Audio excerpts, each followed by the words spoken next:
What's your dirty little secret?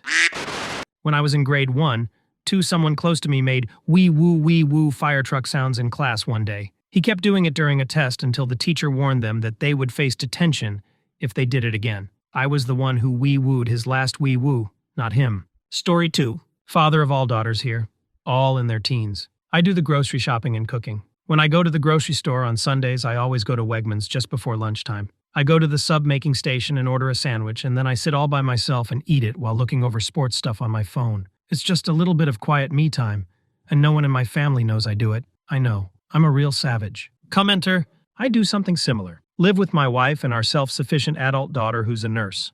We all get along and marriage is great. Every Sunday I go to Catholic Mass at 0630. Then I go to get McD's breakfast, eat it in a Walmart parking lot, then go inside to do some shopping. I've been lately seriously considering ditching the crappy McD's and going to a sit-down place. It's a nice time to be alone and have quiet.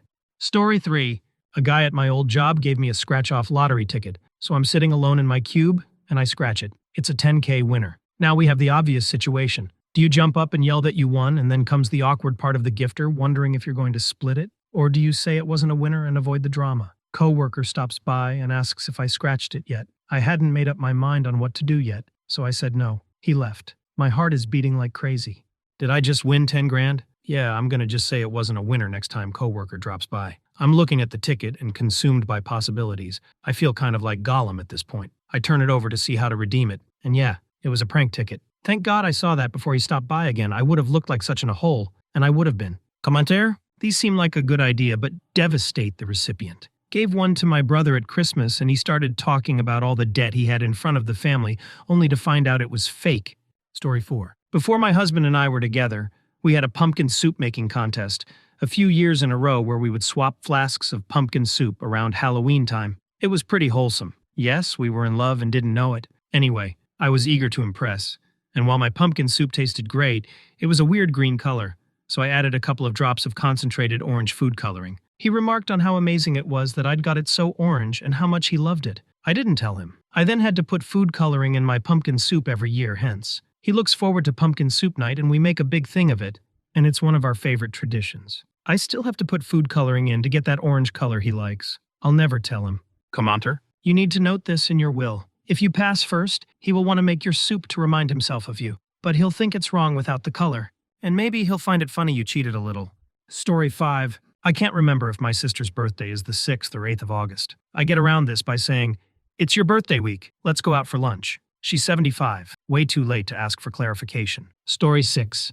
Clogged the toilet once as a kid. It was my cousin's birthday party. I panicked and fished it out with my hands and felt it in the cat's litter box. It was eventually discovered by an adult. They were more confused than mad. It was a big laugh, but no one ever found out who did it. Commenter. I dropped a crap so big at school when I was 8 that it wouldn't flush, so I left it there. Later on, at recess, my buddy Ryan's telling everyone about this crap he saw, saying, "It had to be a teacher." Added, "When I was 8, I did the same thing except our bathrooms were in the classroom.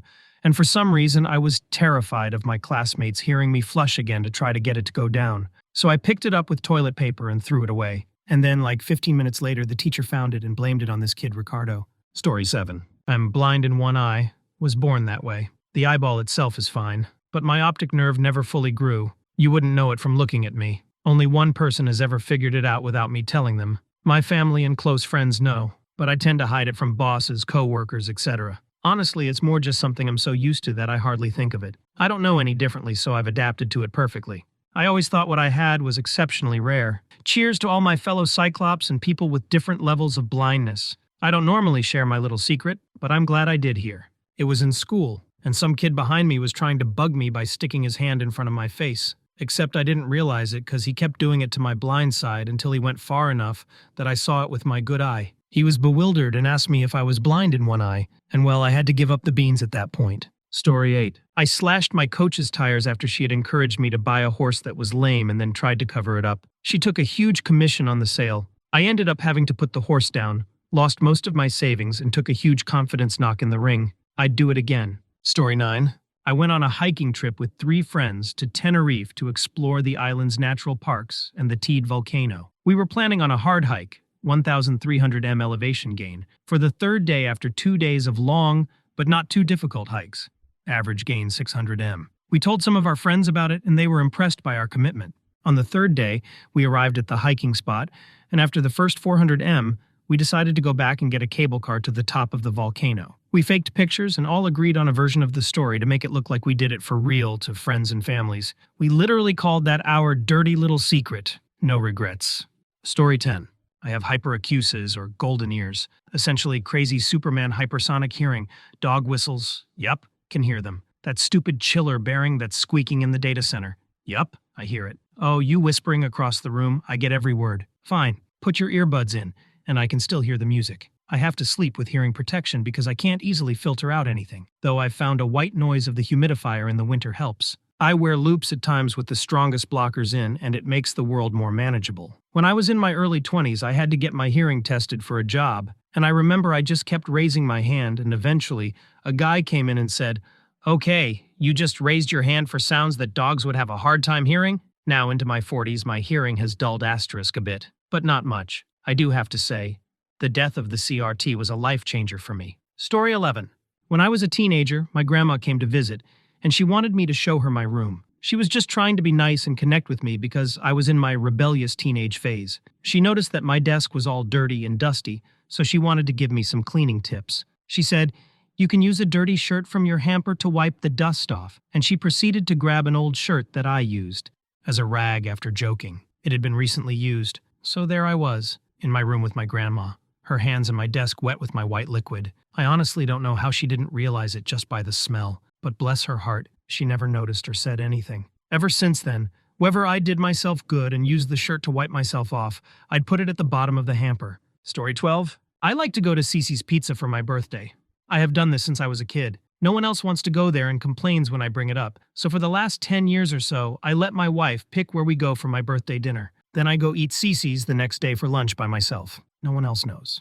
No. Story 13. When I was a kid, I used to eat plain butter straight out of the fridge, like entire sticks. I would sneak them into my room and just chomp down. My mom thought it was the cat stealing butter. Sorry, Mittens, you were framed. Story 14. My fiancé and I have subtle hand signals and small touches we do in public that mean very sexual things. We could have a very dirty conversation from across a room, and it would look like when baseball managers make signals to their players on the field. Basically, sign language sex, but not an actual sign language.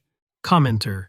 Now I'm picturing super explicit hand signals and thinking they're under everyone's radar. He does a couple lewd hip thrusts. She winks broadly and gives the old bottle-holding hand shape and tongue in the cheek BJ simulation. He agrees with hands raised above his head doing, and so it goes for the whole graduation ceremony. Story 15. In basic combat training, one of the first nights, I was having a dream where I was peeing and pissed the ducking bed as an 18-yo in Army basic ducking combat training. Hadn't pissed the bed since I was a toddler. It wasn't a lot. The immediate feeling of peeing woke me up, but I was so ducking embarrassed. No one knew. Washed my crap. Went about my life. Story 16. When I was young and on my way home from school, I used to take a shortcut that went past a church and through 5 or 6 backyards to get home. When I got to the back side of the church, I used to pee on one of the church's basement windows. I didn't think there was anything wrong with this. Believe me, I do now. I was caught once by a guy who lived next door to the church doing this, and I stopped. Turns out the guy was the reverend of the church. Yikes! Story 17. I went on a Mormon mission to Italy and stopped believing in the church about 3 months in and faked that I was fine so that I could stay in Italy. I broke every rule I could from that point on. Went to beaches. Snuck out at night, slept in every day, hung out with groups of kids our age, drank coffee and some wine and alcohol, wouldn't wear the token white shirt and tie bees. I had a blast for the last 20 or so months. Story 18. I was in college, home for summer, and at a big party at a high school friend's family's lake house. I started feeling a rumble, and I knew the beer craps were coming. Line for the bathroom was several people long, and I wasn't going to make it. Stuffed some napkins in my pocket, went outside, across the street, and into the woods. I did a wall squat up against a tree and let it rip. While pulling up my pants, my foot slipped a little bit, and being drunk as a skunk, I thought nothing of it. The next morning, the host of the party, a girl I went to HS with, was loudly complaining about her dog tracking crap across the carpet. It was me. I slipped in my own crap and tracked it into the house. Nobody noticed because of the hubbub of the party. Story 19. Dirty Little Secret is back in 2007. I had a bully who was so mean to me. He made me attempted to die as a 6th E 7th grader. I went to the principal begging, and they did nothing. This bully was relentless. I was a big kid, 5'10" and 240 back then, 6'6" now, but shy and scared and called me some messed up things. I decided to be nice to him because I was a pussy back then. One day, I brought a pack of juicy fruit to school, and he knocked it out my hands and called me blubber boy. This enraged me. I went home and got another pack of juicy fruit from my local liquor store. My fat ass worked out so hard that night, so where I was sweating a ton and all the juices were marinating down there in my pants. I carefully unpacked every single piece of juicy fruit and rubbed my nutsack and gooch on everything, and then I rubbed it in between my a-hole after having swamp ass from working out, not leaving marks on the gum, and then carefully wrapped it back up for him to have. I went back to school the next day and acted normal. I grabbed the gum like I was going to take one, and he snatched and said, like taking candy from a baby, "What are you going to do, blubber boy? Take it from me?" He proceeded to eat the gum, and I watched him menacingly while he unfolded the foil on the tampered juicy fruit and began to shove my nutsack swamp-ass flavored juicy fruit into his mouth, chomping with joy, him thinking he got the upper hand. But little did he know the cheeky thing I did, laughing internally like a madman eating my booty juice and salty nutsack sweat while he enjoyed the gum. I pretended to be sad and upset. He took my gum. Through the remainder of class and lunch, I see him giving it to other people who also bullied me relentlessly. Nick was he needed up going to another school a month later. But damn you, Tyler. Hope you enjoyed my nutsack butthole juicy fruit, you mev. Story 20. I had sex with my cousin's ex. They were together for 7 years, and I'm also very close to my cousin. We are like brothers. Yes, I feel very guilty, and if I could go back in time to change it, I would. Story 21. In high school, my best friend and I, age 15, wanted to run away and move interstate, so we were trying to save up for flights. We stole a CD player from school with the intention of selling it, but realized it has been engraved with the school's details, so we disposed of it down a storm drain. Story 22. My parents live across the country, and they are old and never got into online shopping. They dutifully send my daughter a check in the mail for every birthday, Christmas, etc. I always tell my daughter that she can use the money to buy whatever she wants because that is Grandma and Grandpa's intention. I usually take a picture of the toy or craft kit and show my parents. My secret is that I deposit all the checks in her savings account and I pay for the toy myself. She has thousands of dollars already, and when she's old enough to have access to it, she will have a nice little head start. Of course, my job will be to educate her on saving and spending so she uses it wisely. Story 23. I once had explosive diarrhea in my elementary school restroom and ended up going all over. Walked out fast enough just as one of the special ed kids walked in and the admin assumed it was him, and I got off scot-free. Story 24. As kids, me, my sister, and cousins were playing with matches in our uncle's barn. I had lit the back of an old TV and couldn't put it out. It was barely burning, and I was a stupid kid. I thought it would burn itself out. We went inside the house, and an hour later, my uncle came in screaming. The barn was on fire. We go outside, and it was completely engulfed in flames. It burned to the ground. I knew it was me that burned it down, but I didn't confess, and we all had took the blame. Luckily, no animals were in it at the time. Story 25. Had a guy in my group of friends who I just never vibed with. He was more affluent than all of the rest of us and liked to act it. His money impressed some of our mutual friends, but he was dumb and just bugged me. Well, one day, he loses the keys to his Acura at one of our buddies' parents' homes in a poor part of town. He starts flipping out after searching for a few hours, saying his parents would get on him if anyone saw his car at the house. He pressured us all into searching all over this place, and at first it was him and all of us.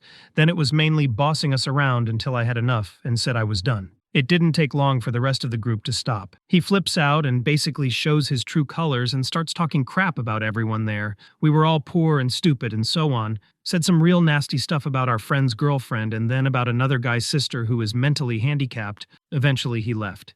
Well, the car sat there a few days until a local gang busted the windows and slashed the tires. The owners of the house called him to have it towed, but him and his parents just never responded. Like 2 weeks later, the thing was a burned-out hull. The friend group went about our lives. The guy showed up a few times over the years, at parties and whatnot, but generally, he never came back to the poor side of town. Some of the rest of the guys moved on too. There's still a few of us that still are best pals. In a box up on my shelf, I keep pictures of them, their kids and spouses, and an old set of Acura keys. Story 26. I once was caught cybering in Varick's sewer. Evil Dave was lurking, I could sense it. The girlfriend I bought for 10 GP was not happy with the outcome and ran off with the sandwich lady. Story 27. I'm gonna be dead by next year and nobody knows except me. My boss thinks I got out of a bad relationship and my family think I'm just having a rough patch. Got severe arthritis, cascading organ failures, and an unknown mass in my heart that makes it look like something out of Resident Evil. I'll likely drop dead at work, and I keep notes on my person as to what to do on that event as well,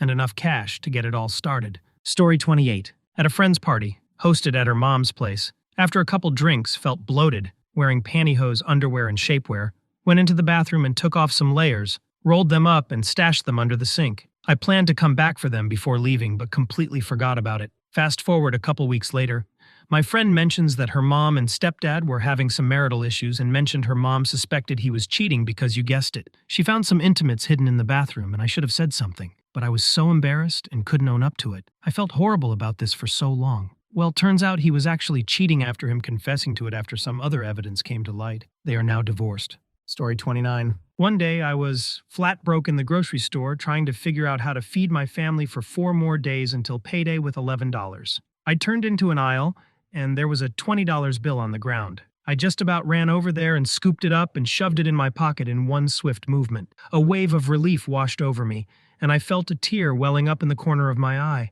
Just then, a guy my age holding a young girl's hand came around the corner, looking back and forth across the floor, and he asked me if I had seen a $20 bill on the ground. I heard, "Nope, sorry," come out of my mouth before I could even process a thought. He thanked me and moved on. I heard him say, "Don't worry, we'll find it," as they left the aisle. I took that $20 out of my pocket and stared at it for a minute, and then I put it back in my pocket, bought my rice, beans, and potatoes, and went home. That night, I stepped outside and stared at the moon and thought about life for a long time before I could fall asleep. It's honestly the only thing in my life that I still feel guilty about, and it was over a decade ago.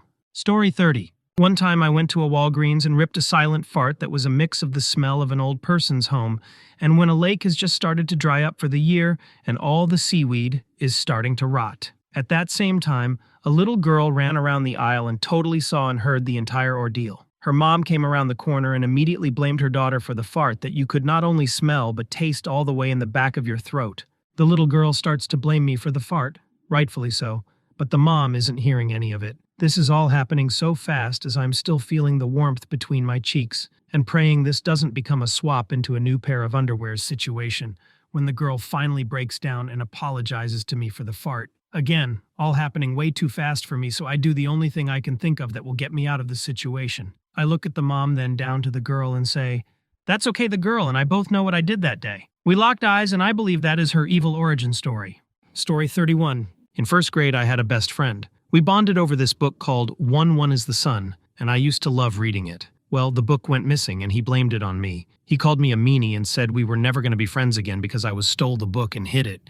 I denied it up and down and all over. I promised him that it wasn't me that took the book. He didn't believe me. It was me. I took the book. I hid it. I didn't want to share. Simon, if you're out there, I'm sorry. I was a kid. I wish I could take it all back. You were my favorite friend in first grade. Story 32. I exposed text messages of people I considered friends talking a bunch of crap about other people I appreciate. They're aware they know about something, but not particularly exactly what. They're trying to figure out who could have shown them the conversation. Our relationship has been pretty rocky recently, so I don't want to get caught to avoid even more arguments. I feel dirty for it, but at the same time, it kind of feels good to see people knowing who they truly are. Story 33. My childhood best friend was a terrible person. So was her family. Anyway, they let their senior dog lose all her fur, pee herself, and yip in paint when pet. I told my mom and we called animal control. They gave her 2 days to put her down or take her to the vet. Vet said she was riddled with terminal disease and in severe pain, so they put her down. My friend to this day believes her neighbors called on them.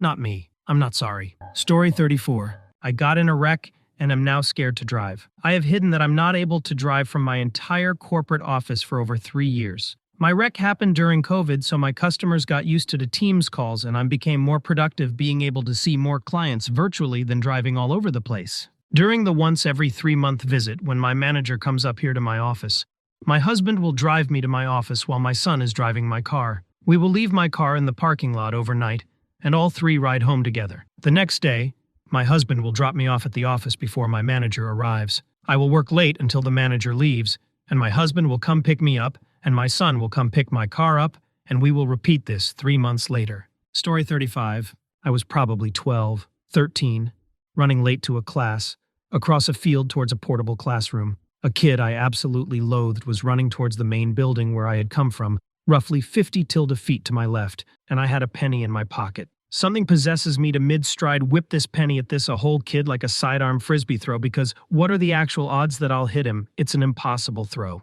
Absolutely sniped that mother ducker right in the side of his head. He had no idea what hit him, no witnesses, the perfect crime. I felt pretty bad. and surprised by the evil I harnessed in that moment. But to this day I think about what went through his mind trying to figure out what happened to him. And I'd do it again, damn that kid. Story 36. I don't know if this counts, but my husband's family doesn't know I'm trans. My husband never told them, and I guess they couldn't tell when they met me. They are very conservative and are very anti-trans. We fell in love with each other, not them, so we don't think there's any need to tell them. Story 37. I peed on a Church of Scientology building once. It wasn't on purpose like, damn you Scientology though. This was about 2008. I took the bus to work that summer because it was cheaper than gas. After work, when I was waiting for the bus, I would usually walk to the next bus stop to get a little exercise, stop and see if a bus coming, and if not, go to the next stop. I got to a point where I had to pee, and I was 10 minutes either direction from the nearest public restroom, and I'd missed the bus, so I went into the bushes and peed on the side of the building right there. I came out of the bushes, looked to see if anyone saw me, and noticed that the building had a sign on it that said, Church of Scientology. Oopsies. Story 38. I changed my cat's name and didn't tell anyone and call him that name like 59 times a day, so he knows his name so well and now only responds to that name now. Story 39. When I was 18, I went on a solo bushwhacking hike in the woods on my college campus. After hours of off-trail wandering, it was pretty clear that I was in the middle of nowhere. So when I suddenly had to poop, I said, you know what? I'm all alone. The bathrooms are miles away. It's Nerf or nothing. I dug a terrible hole with a stick, took an extra nasty crap on the side of the hill, hiked 20 more seconds to the top, and found myself in a full parking lot. Story 40. I sit in my car after work for about 5 to 10 minutes before going inside my house. Don't get me wrong. I love my family and I always love the hugs from my kids, but I do need those few minutes to recharge before going inside. Story 41. I was willingly engaged, 6 months shy of 16. It felt like we would have been married 50 years if we had been allowed. We were just that perfect together. We planned to marry at 18 and just tell our parents then. He died a few months later, so we never got to tell anyone. Somehow I feel weird calling him my fiancé instead of my boyfriend since we were so young. Yet all these years later, I know I wouldn't want to be married to anyone but him. Feels good to finally say it instead of keeping it inside for years. Story 42. At school, the bully decided to pick on me. We had a fight. He came off worse, but I was still annoyed. When the opportunity arose to access the account of the teacher who ran the school computer network, I took it and deleted all that's coursework. I then told the teacher some kids had accessed her account. As a result, she caught other kids on there and rewarded me with the biggest bar of chocolate I've ever eaten. I don't feel guilty about any of it. Story 43.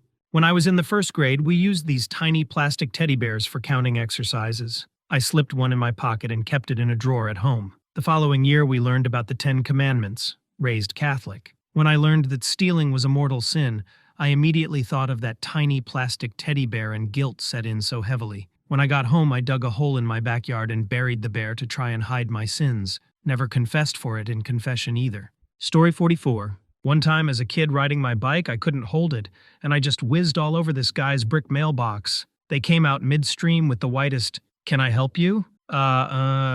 No. I pulled my waistband up and rode off and looked back while turning the corner to see him throwing his hands up in exclamation at the sight of the giant piss stain across the masonry. Story 45. At 42 years old, I stumbled into a sugar relationship, and with the funds I earn as a sugar baby, I've been able to retire from my typical 9 to 5. I'm able to cover my expenses, contribute to retirement, and still have a little bit left over, in addition to all of the travel, entertainment, meals, etc. that he covers when we're together. My family and friends think I'm living lean off of savings and being super picky about my employment, when in reality, I'm spending my days with my sugar daddy traveling. Story 46. I wore heels to a friend's house party and the plastic bit of the heel had fallen off both, so it was just pointy metal spikes. The next day, his parents noticed there were round indents on the new floorboards all over the house. Story 47. One time at a music festival, this very attractive man was walking by, and we talked for a brief second, exchanging numbers, and later met up at the Port, a Pots, and I gave him head inside of one during Green Day's 21 Guns. He didn't last long, so I got to go enjoy most of the song after. Port a pothead is not my proudest moment.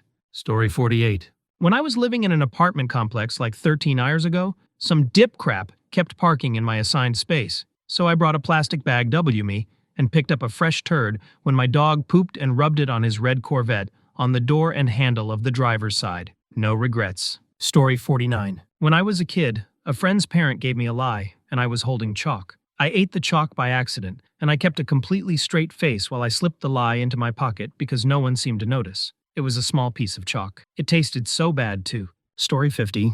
Whenever an insurance agent approached me on the street and asked for my mobile number, I gave her the Jehovah Witness contact number, who came over to my house to preach the other day. They can now preach to each other.